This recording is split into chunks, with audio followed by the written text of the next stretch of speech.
Hello ನಮಸ್ಕಾರ, welcome to Naksha YouTube channel.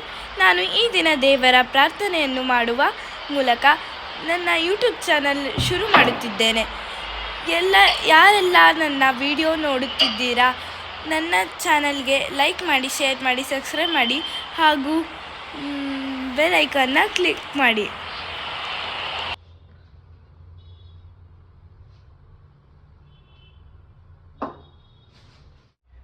नवमोऽध्यायः राजविद्या राजगुह्ययोगः। श्रीभगवानुवाच इदं तु ते गुह्यतमं प्रवक्ष्यामि अनसूयवे। ज्ञानं विज्ञानसहितं यज्ञात्वा मोक्षसे शुभात्। राजविद्या राजगुह्यं पवित्रम् इदमुत्तमं।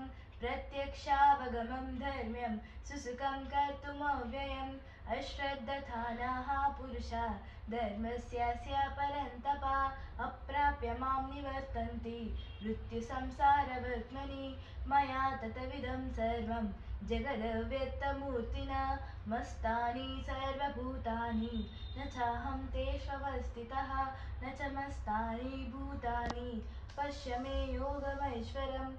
भूतभृन्न च भूतस्थो ममात्मा भूतभावनः। यथाकाशस्थितो नित्यं वायुः सर्वत्र गो महान्, तथा सर्वाणि भूतानि मस्तानि त्रिपुरधारया। सर्वभूतानि कौन्तेय प्रकृतिं यान्ति मामिकां। कल्पक्षये पुनस्तानि कल्पादौ विसृजाम्यहम्। ॐ तत्सदिति श्रीमद्भगवद्गीतासु उपनिषत्सु ब्रह्मविद्याया योगशास्त्रे श्रीकृष्णार्जुनसंवादे राजविद्या राजगुह्ययोगो नाम अथ 9मोऽध्यायः।